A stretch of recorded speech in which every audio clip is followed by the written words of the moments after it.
Little Saigon, and San Antonio. These are some of the most diverse communities that we have here in Oakland. I'm also the public safety chair, and I'm proud to stand with the mayor with her leadership in addressing this crisis. What we know, too, is that what we're seeing here at the federal level, this is just, quite frankly, white supremacy. Let's just call it for what it is. We see racial profiling. We're seeing immigrants of color who are being racially profiled. In LA, it was the LA Chinatown that was being targeted that kicked this all off. And so we are all, you can see the rainbow of voices that we are standing here in solidarity. We have a lot of work to do, as our Congresswoman said. It's time for us to get to work. It's time for us to look at our city policies and see what we can do to protect our communities. That's the most important thing. So thank you, everyone. I'll keep it brief. I'm struck that this is happening today, one day after we renamed a street for Bobby Seale. Oakland has a proud tradition. We don't back down, we stand up. Enough said.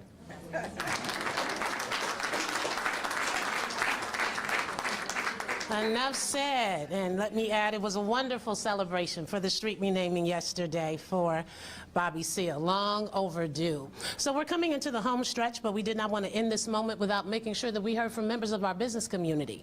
And so we have two representatives that are here, and we're grateful for their presence. We're going to hear from Barb Leslie from the Oakland Chamber of Commerce, representing the business community, and then following her, from the small business community, the heart of Oakland's neighborhoods, Leticia Chavez.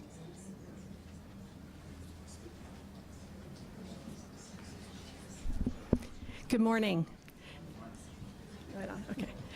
I'm Barbara Leslie. I'm the president and CEO of the Oakland Metropolitan Chamber of Commerce. And standing next to me are my colleagues, Kathy Adams, the president and CEO of the Oakland African American Chamber of Commerce, and Stephanie Tran, the president of the Oakland Chinatown Chamber of Commerce. We proudly stand today together in solidarity with our city leadership, our state and federal electeds, our community partners, and the hundreds of small and immigrant business owners across Oakland that we represent, who contribute each and every day to our local economy, our cultural identity, and are integral to Oakland's beautiful future. We have a long history, as it's been said earlier, we have a long history in Oakland of standing up and speaking out, and we will, against injustice, and we will continue to support the efforts of every individual to stand up and speak out peacefully against injustice across our city, for our businesses, for our residents, and for everybody here in Oakland. And we thank you very much for allowing us to be here today and partner with you in this effort. Thank you.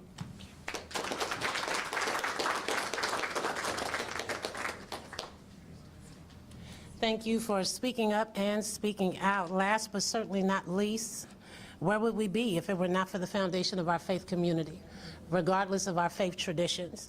And so coming to us now, because we know faith leaders have been the moral compass of this community, and with us to share a word of strength and solidarity, we are grateful for Pastor Michael McBride.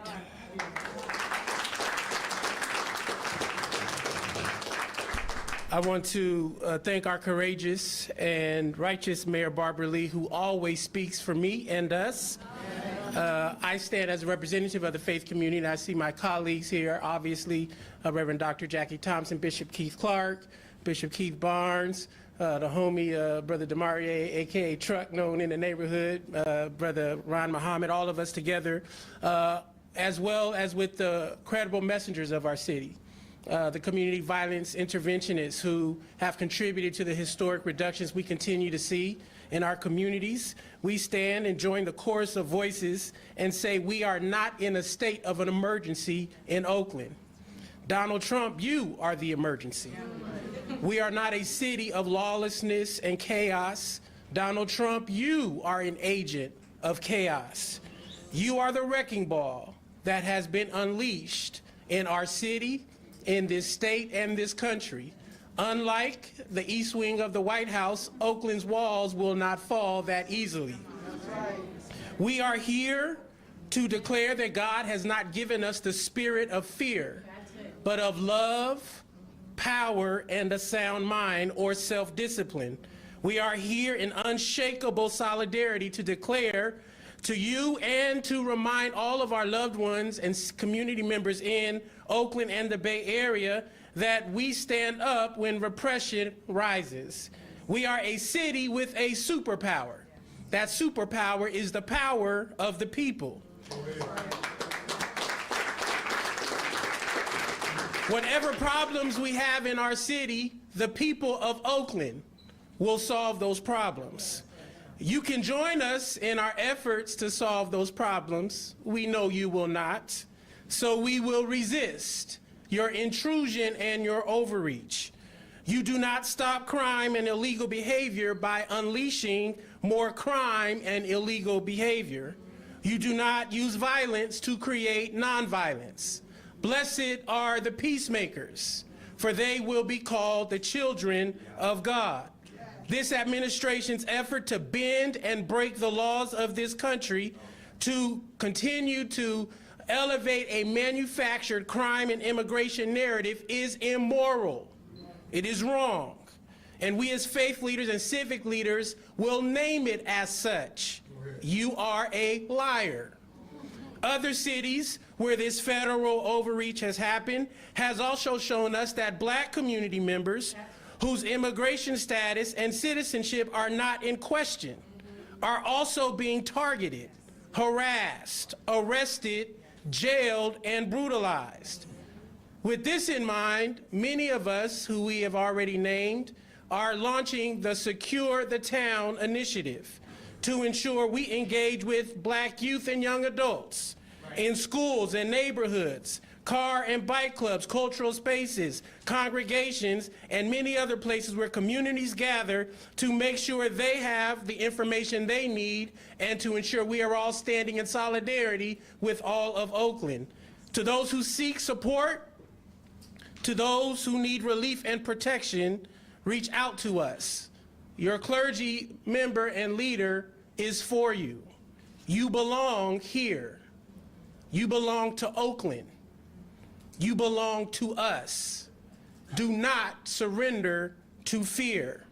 To our young people, we implore you, do not get caught up by engaging with federal officers who often likely are untrained, unprofessional, and unaccountable.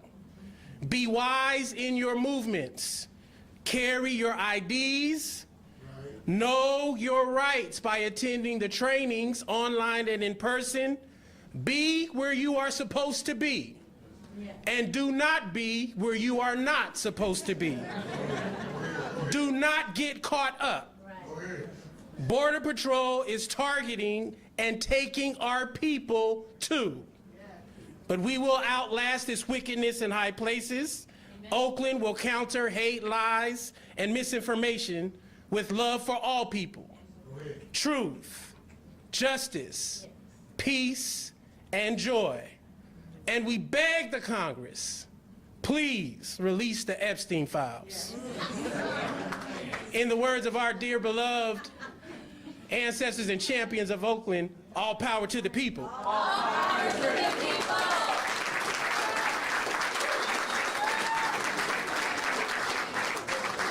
And with that, we thank all of the community representatives for being here today and for taking time out of their schedule. We certainly thank all of you and you who are joining us online. And so we have heard our marching orders today. We reinforce for the residents and for all of the people that Oakland is stronger together, that we are united, that we are prepared, and we will protect one another.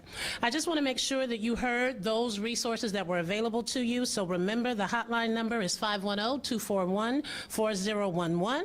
You are also able to visit the city's website, oaklandca.gov, for city resources and sign up for alerts on that same website. I certainly want to close by thanking our amazing liberation, justice, freedom fighting mayor. Yes.